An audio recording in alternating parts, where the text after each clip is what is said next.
Di antara sekian banyak keistimewaan Ramadan adalah karena Ramadan adalah bulan Al-Quran. Pada bulan mulia ini Al-Quran diturunkan. Al-Quran adalah petunjuk jalan kebenaran agar manusia tidak terjerumus ke jalan kesesatan. Al-Quran juga adalah cahaya penerang bagi kehidupan manusia agar tak tersesat dalam kegelapan. Apa alasan utama mengapa banyak orang berpaling dari ajaran Al-Quran dalam kehidupan sehari-hari? Bagaimana pengelolaan sumber daya alam yang tidak sesuai dengan Al-Quran berkontribusi pada kesenjangan sosial dan kemiskinan? Untuk membahasnya kami terhubung dengan Pak Kiai Abu Inas. Kita sapa terlebih dahulu. Assalamualaikum warahmatullahi wabarakatuh, Pak Kiai. Waalaikumsalam warahmatullahi wabarakatuh. Masya Allah pakai yang kita juga ketahui bersama di bulan ini, bulan Ramadan juga disebut bulan turunnya Al-Quran. Lantas, apa alasan utama mengapa banyak orang berpaling dari ajaran Al-Quran dalam kehidupan sehari-hari, Pak Kiai? Iya, yang pertama memang ada beberapa faktor ya, walaupun nanti ada faktor utamanya. Faktor pertama, banyak saudara-saudara kita yang memang kurang paham atau belum paham tentang peranan dan fungsi Al-Quran sebagai hudal linnas. Padahal harusnya kalau menyadari bahwa Al-Quran itu sebagai petunjuk bagi manusia, khususnya kalau dia adalah seorang Muslim, maka dia pasti akan memegang. Ya, seperti orang yang berada di lautan itu kalau nggak punya kompas, nggak punya pedoman, maka pasti akan tersesat. Nah, ini karena faktor kurang paham atau belum paham. Nah, yang kedua, ini agak lebih fatal ya. Dia paham bahwa Al-Quran harusnya dipegang, harus dipegang, direngkuh, dijadikan pegangan. Tetapi ternyata di dalam dirinya ada pemahaman yang bercirikan sekuleristik. Artinya separuh atau sebagian dari ajaran Al-Quran itu yang terkait dengan masalah-masalah spiritualitas ia terapkan. Sedangkan sebagian dari ajaran-ajaran Al-Quran yang mengatur kehidupan umat manusia di dunia, bagaimana manusia mengelola dunianya, itu katanya diserahkan pada dirinya. Dan itu ada loh yang mendasarkan kepada pemaknaan hadis yang keliru. Antum a'lamu bi umurid dunyakum. Kalian jauh lebih mengerti tentang urusan dunia kalian. Ini dijadikan sebagai pembenar agar dirinya atau kelompoknya itu mengambil sebagian Al-Quran dalam urusan spiritual, sedangkan dalam urusan profan, yaitu urusan duniawiyah, ia sama kali tidak menerapkan ajaran Al-Quran. Nah, ini sangat sekuleristik, tapi dia masih merasa sebagai bagian dari umat Islam.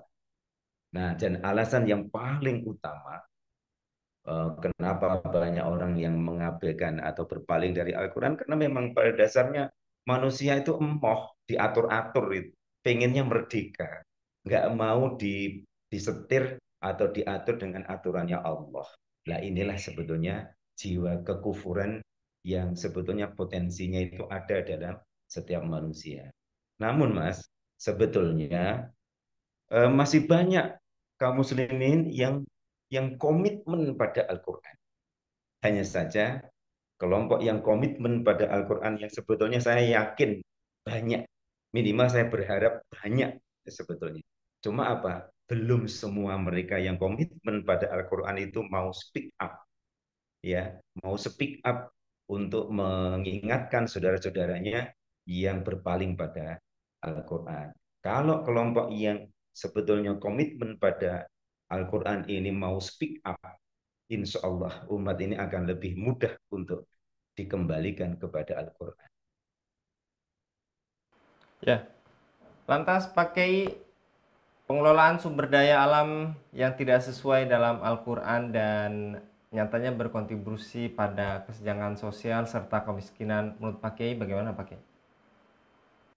Masya Allah kalau saya teringat ini ya, sebetulnya secara geografis, umat Islam itu ditakdirkan oleh Allah berada di satu wilayah permukaan bumi yang kaya raya secara sumber daya alamnya itu. Namun sayang, sumber daya alam yang dimiliki oleh kaum muslimin ditakdirkan oleh Allah berada di tangan kaum muslimin ini tidak dikelola dengan ajaran Al-Quran. Nah, sebetulnya begini, Allah itu kan sudah mengilhamkan kepada manusia ini kan dua jalan. Jalan yang takwa dan jalan yang fujur. Sebagaimana difirmankan oleh Allah Ta'ala itu, fa'alhamaha fujuraha wa taqwaha. Jadi di hadapan manusia itu ada dua jalan untuk mengelola apapun. Ya, mengelola apapun ya, termasuk sumber daya alam itu. Jalan takwa ini adalah jalan yang diridhoi Allah, dan jalan fujur ini jalan yang diridhoi oleh setan. Padahal sebagaimana dinyatakan dalam surat Al-Baqarah itu, Allah menegaskan a'udzubillahi minasyaitonirrajim, asyaitanu ya'idukumul faqra wa ya'murukum bil fahsya wallahu ya'idukumul maghfirata minhu wa fadla wallahu wasi'un alim. Nah, setan itu menjanjikan kemiskinan, ya. Maksudnya itu setan itu apa itu namanya menakut-nakuti kalian dengan kemiskinan, ya, dan memerintah kalian untuk berbuat kerusakan, sedangkan Allah itu menjanjikan ampunan darinya dan apa namanya anugerah kesejahteraan yang luar biasa. Dan sungguh Allah itu maha luas anugerahnya dan maha mengetahui. Artinya apa? Ketika manusia mengelola sumber daya alamnya ini tidak dengan aturan Allah, maka berarti dia mengelola dengan aturan setan. Maka yang terjadi bukan hanya kemiskinan, tapi pemiskinan. Atau kita sering mengistilahkannya ada kemiskinan kultural dan ada kemiskinan struktural. Kemiskinan kultural itu karena memang budaya orang itu yang memang miskin, dan ini memang membutuhkan kehadiran negara untuk mengedukasi. Lah yang repot itu kalau kemiskinan struktural, di mana negara itu dengan sistemnya yang tidak menggunakan sistemnya Allah, itu justru secara sistemik melakukan pemiskinan. Nah ini akan menyebabkan kemiskinan dan pemiskinan itu berlangsung begitu, Masya Allah, merebak di mana-mana. Ini sangat berbahaya. Oleh karena itu kita harus betul-betul menyerukan agar sumber daya alami dikelola betul-betul dengan menggunakan sistemnya Allah. Dengan begitu, orangnya amanah yang mengelola, sedangkan rakyatnya akan dijamin sejahtera. Karena Allah itu wasi'un alim. Allah itu maha luas anugerahnya dan maha mengetahui. Lantas pakai mengapa penerapan hukum-hukum dalam Al-Quran di negara masih sering diabaikan, meskipun tadi juga pakai telah banyak paparkan bagian dari kewajiban umat Islam? Um, Sebetulnya kalau misalkan kita survei gitu ya, survei kepada umat Islam, kita tanya gitu, apakah umat Islam itu mau diatur dengan syariat Islam, itu ya mayoritas masih banyak yang mau gitu loh. Hanya saja memang di dalam apa namanya, di dalam sebuah bentuk negara nation state yang sangat bercirikan sekuleristik, ya, atau dalam bahasa bahasa Arabnya itu fasluddin anil hayah. Jadi ada satu falsafah yang dijadikan dasar di dalam bentuk negara yang apa nation state itu ya, negara kebangsaan. Itu falsafah utamanya adalah memisahkan agama dari sektor publik. Pengelolaan negara, pengelolaan apapun itu tidak boleh dikelola berdasarkan sudut pandang agama tertentu, apalagi Islam. Jadi ini masalah paradigma, paradigma yang dipakai oleh sebuah nation state, sebuah negara kebangsaan yang memang emoh menerapkan syariat Islam. Jadi kendalanya di situ. Um, nah, ini akan berbeda kalau bentuk negaranya adalah bentuk negara yang kita kenal dengan dalam koridor fikih Islam itu, dalam ajaran Islam kita kenal dengan bentuk negara yang namanya khilafah. Dialah yang bisa melingkupi, kemudian melindungi dan menerapkan sebuah sistem kenegaraan yang betul-betul berdasarkan kepada Al-Quran dan As-Sunnah. Itulah yang akan membimbing para pengelola negara dan rakyatnya untuk berpegang kepada Al-Quran. Jadi ini masalah paradigma. Kalau paradigmanya itu negara nation state yang sekuleristik, ya nggak akan bisa menerapkan Al-Quran seutuhnya. Tadi Pak Kiai juga sampaikan banyak juga masyarakat yang ingin penerapan syariat Islam. Lantas, apa sebabnya sebagian masyarakat yang masih menolak penerapan syariat Islam dalam sistem hukum bernegara ini, Pak Kiai? Oke. Minimal ada tiga ya, ada tiga alasan. Yang pertama kurang paham, kemudian salah paham, dan pahamnya salah. Ini kalau yang apa yang kurang paham ini lebih mudah ya, begitu dijelaskan bla bla bla dalilnya begini begini gini gini dan diterangkan dampaknya kalau syariat Islam itu tidak diterapkan, itu dampaknya memang seperti yang kita rasakan saat ini mudah sekali. Demikian juga yang kedua, yang ini yang kurang paham, kemudian yang kedua yang salah paham ya. Yang salah paham ini insya Allah dengan edukasi yang bagus, bahkan kadang-kadang perlu juga diskusi yang hangat gitu ya, sampai jidal yang agak keras itu, maka orang-orang yang salah paham ini bisa lebih mudah untuk di apa namanya diajak untuk bersama-sama memperjuangkan tegaknya syariat Islam. Ya memang yang repot ini yang pahamnya memang salah. Sejak awal itu dia punya pemahaman bahwasanya katanya kalau hukum Al-Qur'an diterapkan itu akan menyebabkan disintegrasi bangsa, akan menyebabkan radikalisme semakin marah dan sebagainya. Jadi memang pahamnya sudah salah. Ya, pihak ketiga ini pahamnya salah. Nah, untuk itu ya, maka syaratnya memang harus saya menyebutkannya itu 5N. 5N. Apa itu? Yang pertama, ngaji. Yang kedua, ngaji. Yang ketiga, ngaji. Yang keempat, ngaji. Dan yang kelima, ngaji terus. Nah, kalau ngaji ini betul-betul terus kita gencarkan, maka insya Allah ikhtiar ini akan jauh lebih mudah. Nah, apa yang dikaji? Saya teringat dengan nasihatnya Asy Abdul Qadir Al-Jailani. Ya, yang dikaji itu tiga hal. Yang pertama, ilmunya para ulama. Kemudian yang ketiga, ilmunya para sultan.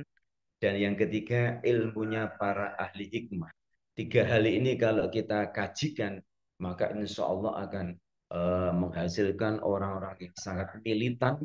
Ilmunya para ulama luas dan toleran dalam arti kalau ada perbedaan mazhab.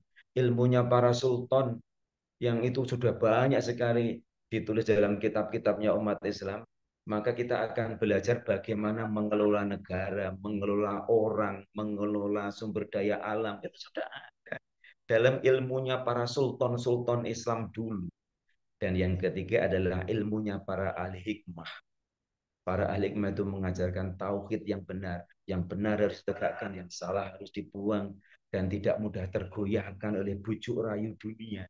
Nah itu ilmunya para ahli hikmah itu. Nah, ini tiga hal itu yang menurut Syekh Abdul Qadir Al-Jailani harus betul-betul dicekno gitu bahasa Jawanya, dikajikan sehingga umat ini akan betul-betul hanya tunduk pada kebenaran Islam. Demikian Mas Anggi. Jadi 3N yang dimaksud untuk menerapkan cara terbaik menjadikan Al-Quran sebagai pedoman dalam kehidupan pribadi, masyarakat, dan negara di zaman modern ini seperti apa Pak Kiai? Apakah cukup dibaca setiap saat, setiap waktu sholat, atau dibaca, di ngaji bareng-bareng di masjid yang luas, atau bagaimana Pak Kiai cara terbaiknya? Iya, membacanya saja sudah berpahala. Apalagi kalau kita mendalaminya. Mendalami ilmu-ilmunya Al-Quran itu oleh Rasulullah disebut pahalanya lebih baik daripada sholat sunnah semalam suntuk. Kira-kira ada nggak di antara umat Islam era kini yang mampu sholat sunnah 1.000 rakaat semalam suntuk? Nah, itu ternyata dengan mengkaji kandungannya Al-Quran, itu pahalanya jauh lebih besar daripada itu. Jadi membaca, mengkaji. Nah, kemudian yang ketiga yang tidak kalah pentingnya adalah memperjuangkan apa yang sudah dipelajarinya itu, difahaminya itu, diperjuangkan fi muqtarikil hayah, di dalam medan kehidupan yang real. Jadi ini yang ketiga ini yang paling berat dan membutuhkan apa namanya membutuhkan sumber daya pemikiran, sumber daya tenaga, sumber daya finansial, dan juga sumber daya jalinan komunikasi yang luar biasa yang apa namanya bisa mengerahkan seluruh daya yang dimiliki oleh umat ini untuk menerapkan Al-Quran. Jadi tiga itu penting ya, membacanya, kemudian mengkaji kandungannya, yang ketiga adalah memperjuangkannya agar bisa dipraktekkan. Makanya dalam istilahnya Kanjeng Nabi itu ada istilah ahlul Quran, orang yang betul-betul memahami ulumul Quran, mulai dari setiap hurufnya, bagaimana makhorijul hurufnya, bagaimana sifatul hurufnya, bagaimana tajwidnya dan sebagainya, itu ahlul Quran yang tiap hari membacanya, mengkajinya. Tapi ada satu istilah lagi yang oleh Rasulullah disebut yaitu hamalatul Quran. Hamalatul Quran, yaitu orang-orang yang mengemban Al-Quran itu agar berlaku di tengah masyarakat. Mudah-mudahan kita menjadi kedua-duanya. Jangan hanya ahli Al-Quran tapi tumpul dalam penerapan, atau punya semangat untuk menerapkan Al-Quran tapi tidak paham. Kan bahaya. Jadi dua-duanya harus seimbang. Amin ya robbal alamin. Jazakallah pakai untuk paparannya pada kabar petang kali ini. Semoga di bulan Ramadan ini lagi-lagi menjadikan Al-Quran sebagai pedoman hidup bagi kita pribadi, masyarakat, dan negara yang tadi telah disampaikan pakai. Jazakallah sekali lagi pakai untuk paparannya pada kabar petang kali ini. Demikian pemirsa Ilava News, dukung dengan subscribe, share, dan like. Semoga menjadi kebaikan bagi kita semua di dunia dan akhirat. Saya Anggi Suara undur diri. Assalamualaikum warahmatullahi wabarakatuh.